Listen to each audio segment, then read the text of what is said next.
দেখতে সেটা নিয়ে আমরা এখন আলোচনা করব এবং এটা কি কি কাজে লাগে, এর ব্যবহার কি, এবং এটা কি তুমি কখনো দেখেছো সেটা নিয়ে এখন আলোচনা করব। তারপরে পৃষ্ঠায় আছে এই যে এখানেও একটা আমরা প্যাকেট দেখতে পাচ্ছি। ঠিক আছে, এই প্যাকেটটা কিসের প্যাকেট? ঠিক আছে, এখানে লেখা আছে যে মোগল বিরিয়ানি মশলা। ওকে, তাহলে এই প্যাকেটটা কিসের, এটা কি আমরা কি বলি সেটা নিয়ে আলোচনা করব। তারপরে আছে দেখো, এখানে দেখো একটা দৈনিক পত্রিকা দেওয়া আছে, হ্যাঁ, এবং এই পত্রিকাটার মধ্যে কিছু ছবি দেওয়া আছে। ওকে, এই যেখানে লেখা আছে রহস্যময় পৃথিবী। ঠিক আছে, একটা বইয়ের ছবি দেওয়া আছে। ওকে, এটাকে আমরা কি বলি এবং এর ব্যবহার কি, আর এটা কি তুমি কখনো দেখেছো, এটা নিয়ে আমরা এখন আলোচনা করব। তারপরে 69 পৃষ্ঠায় আছে এই যে এসো হে বৈশাখ। এই যে আমরা এখানেও একটা ছবি দেখতে পাচ্ছি। তো এই ছবিটার নাম কি, এটার ব্যবহার কি এবং এটা কি নামে পরিচিত সেটা নিয়ে। ওকে প্রিয় শিক্ষার্থীরা, দেখো আমরা এখানে যে একটা কাগজ দেখতে পাচ্ছি, আচ্ছা এটাকে কি নামে পরিচিত? এটি লিফলেট নামে পরিচিত। এর ব্যবহার কি? এর ব্যবহার হচ্ছে তথ্য ও পণ্য প্রচার কাজে লিফলেট ব্যবহৃত হয়। এছাড়া কোনো ফ্রি সেমিনার, কোচিং, নতুন প্রতিষ্ঠান পরিচিত করার জন্য লিফলেট ব্যবহার করা হয়। লিফলেট ছোট আকারে মুদ্রিত হয়। অনেক সময়ে স্কুল কলেজের সামনে, হাট বাজারে, ব্যস্ত এলাকায় অনেকে লিফলেট বিলি করতে দেখা যায়। ও, এরকম এরকম নমুনা তুমি কি কোথাও দেখেছো? কোথায় দেখেছো? উত্তর হবে এরকম নমুনা আমি অনেক দেখেছি। আমাদের স্কুলের সামনে একজন ব্যক্তিকে কোচিং বিষয়ক লিফলেট বিতরণ করতে দেখেছি। ওকে, আমরা 66 পৃষ্ঠা পড়েছি। এখন দেখো 67 পৃষ্ঠা। ওকে, এতেও আছে আমরা একটা কি প্যাকেট দেখতে পাচ্ছি। আমরা প্রায় এরকম প্যাকেট কি দেখতে পাই। তো এটি কি নামে পরিচিত? এটি মোড়ক বা প্যাকেট নামে পরিচিত। এর ব্যবহার কি? উত্তর হবে সাধারণত কাগজ বা পাতলা প্লাস্টিক দিয়ে মোড়ক বা প্যাকেট তৈরি হয়। মোড়কের গায়ে পণ্যের নাম ছাড়াও অনেক তথ্য থাকে। মোড়কের সাহায্যে প্রস্তুতকারক প্রতিষ্ঠানের নাম, ঠিকানা, পণ্যের উপাদান, উপকরণ ও পরিমাণ, দাম, উৎপাদন ও মেয়াদ উত্তীর্ণ হওয়ার তারিখ লেখা থাকে। তো এরকম নমুনা তুমি কি কোথাও দেখেছো? কোথায় দেখেছো? এটার উত্তর হবে এরকম নমুনা আমি অনেক দেখেছি। দোকান থেকে আমি বিস্কুট, আইসক্রিম, প্যাকেটজাত দুধ ইত্যাদি কেনার সময় মোড়কের লেখা দেখেছি। ওকে প্রিয় শিক্ষার্থীরা, এরপরে দেখো এখানে আমরা দেখতে পাচ্ছি যে একটা পত্রিকা এবং পত্রিকার মধ্যে এই একটা ছবি। হ্যাঁ, এটা কিসের ছবি? এই ছবিটা দিয়ে বিজ্ঞাপন দেওয়া হচ্ছে, অর্থাৎ এটি কি নামে পরিচিত? এটি বিজ্ঞাপন নামে পরিচিত। এর ব্যবহার বিভিন্ন প্রচার মাধ্যমে পণ্য বা তথ্য সম্পর্কে সবাইকে জানাতে বিজ্ঞাপন তৈরি করা হয়। বিভিন্ন পত্র পত্রিকায় চাকরি, পণ্য, প্রতিষ্ঠান ইত্যাদি নিয়ে বিজ্ঞাপন দেওয়া হয়।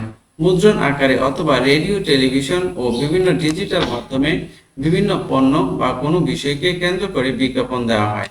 ওকে, এরপরে প্রশ্ন হচ্ছে এরকম নমুনা তুমি কি কোথাও দেখেছো? কোথায় দেখেছো? উত্তর হবে এরকম নমুনা আমি অনেক দেখেছি। প্রতিদিন আমি প্রথম আলো পত্রিকায় বিভিন্ন বিজ্ঞাপন দেখি। এছাড়া টেলিভিশন চালু করলেই অনেক বিজ্ঞাপন দেখা যায়। প্রিয় শিক্ষার্থীরা, এখানে দেখো এসো হে বৈশাখ এসো এখানে নামে এখানে একটা কি আমন্ত্রণ পত্র দেওয়া আছে। ঠিক আছে, অর্থাৎ এরকম একটা চিঠির মতো দেওয়া আছে। এটাকে বলে কি আমন্ত্রণ পত্র। চলো তাহলে আমরা এটি কি নামে পরিচিত, এর ব্যবহার কি সে সম্পর্কে জেনে নেই। দেখো এখানে একটা ছবি আছে। ওকে, তো এটি কি নামে পরিচিত? উত্তর হবে এটি আমন্ত্রণ পত্র নামে পরিচিত। এর ব্যবহার কি?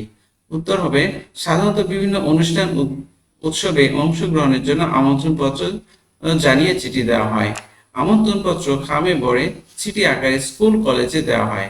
এই আমন্ত্রণ পত্রে অনুষ্ঠানের বিবরণ, অনুষ্ঠানে অংশগ্রহণকারী গুরুত্বপূর্ণ ব্যক্তিদের নাম, পরিচয়, তারিখ ও সময়সূচি দেওয়া থাকে। তো এরকম নমুনা তুমি কি কোথাও দেখেছো? কোথায় দেখেছো?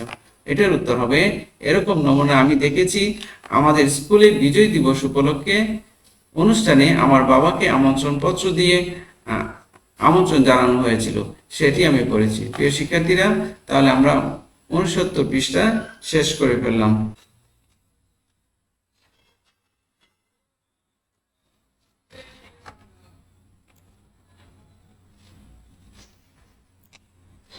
ওকে প্রিয় শিক্ষার্থীরা, এরপরে দেখো আমাদের চারপাশে নানা রকম লেখা।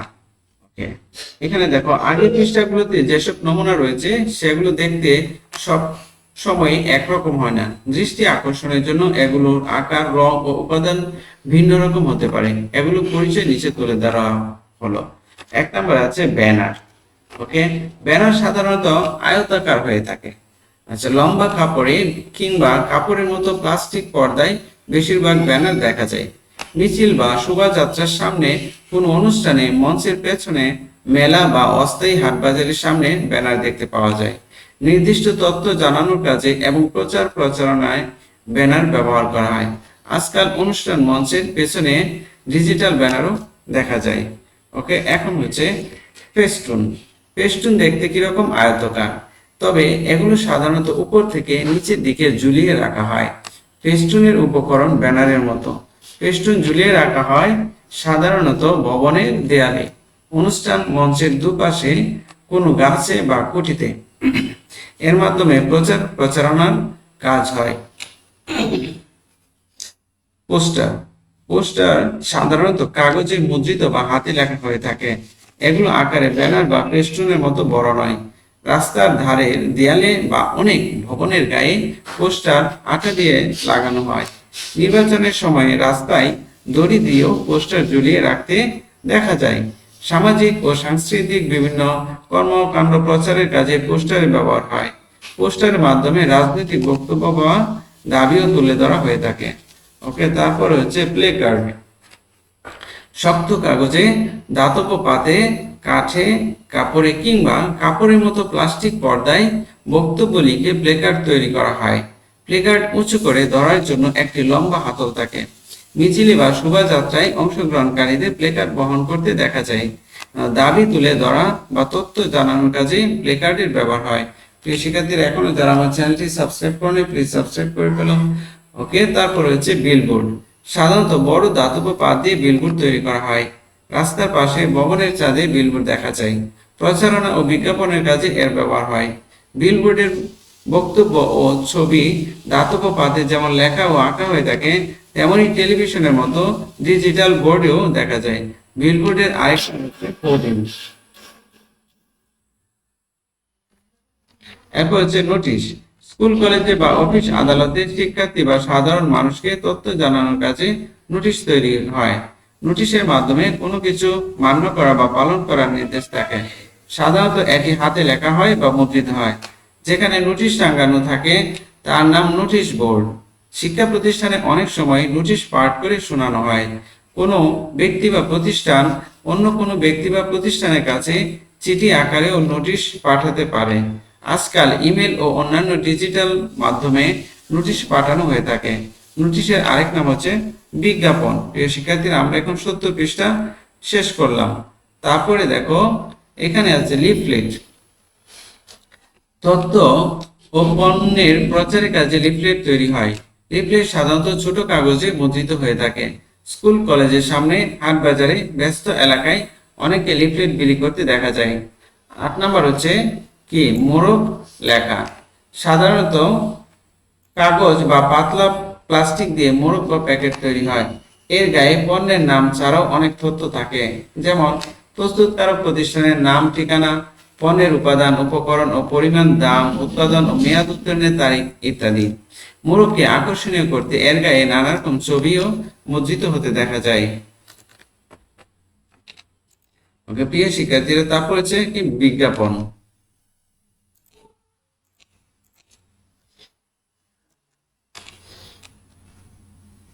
দেখো, বিজ্ঞাপন হচ্ছে বিভিন্ন প্রচার মাধ্যমে পণ্য বা তথ্য সম্পর্কে সবাইকে জানাতে বিজ্ঞাপন তৈরি করা হয়। বিজ্ঞাপন যেমন মুদ্রিত হয়, তেমনি রেডিও, টেলিভিশন ও বিভিন্ন ডিজিটাল মাধ্যমে প্রচারিত হয়। বিজ্ঞাপনের মাধ্যমে কোনো বিষয় বা পণ্য সম্পর্কে জানা যেতে পারে। পণ্যের প্রচারের জন্য বিজ্ঞাপনে যেসব তথ্য উপস্থাপন করা হয় তা অনেক সময় অতিরঞ্জিত হয়ে থাকে। তারপরে হচ্ছে আমন্ত্রণপত্র। ওকে, অনুষ্ঠান, উৎসবে অংশগ্রহণের জন্য আমন্ত্রণপত্র জানিয়ে যে চিঠি লেখা হয় তাকে আমন্ত্রণপত্র বলে। আমন্ত্রণপত্র সাধারণত কোনো খামে ভরে পাঠানো হয়। এগুলো হাতে লেখা হতে পারে, ছাপানো হতে পারে, এমনকি ডিজিটাল মাধ্যমে হতে পারে। আমন্ত্রণপত্রে অনুষ্ঠানের বিবরণ থাকে, অনুষ্ঠানে অংশগ্রহণকারী গুরুত্বপূর্ণ ব্যক্তির নাম পরিচয় থাকে, এমনকি কবে কখন কোথায় অনুষ্ঠানটি হতে যাচ্ছে এসব তথ্য জানা যায়। ওকে, এখন বলছে যে নিজেরা করি। কয়েকজন সহপাঠী মিলে দলগতভাবে উপরের নমুনাগুলোর মতো করে নতুন নমুনা তৈরি করো। এক্ষেত্রে শুধু নমুনার লেখাগুলো তৈরি করতে হবে। ওকে, লেখার আগে আলোচনা করে ঠিক করে নাও কোন প্রয়োজনে এবং কাদের জন্য নমুনাটি তৈরি করা হচ্ছে। প্রিয় শিক্ষার্থীরা, আমরা 71 পৃষ্ঠা শেষ করে ফেললাম। ওকে, অর্থাৎ চতুর্থ অধ্যায়টি আমরা সম্পূর্ণ শেষ করলাম। তো সবাইকে অনেক ধন্যবাদ।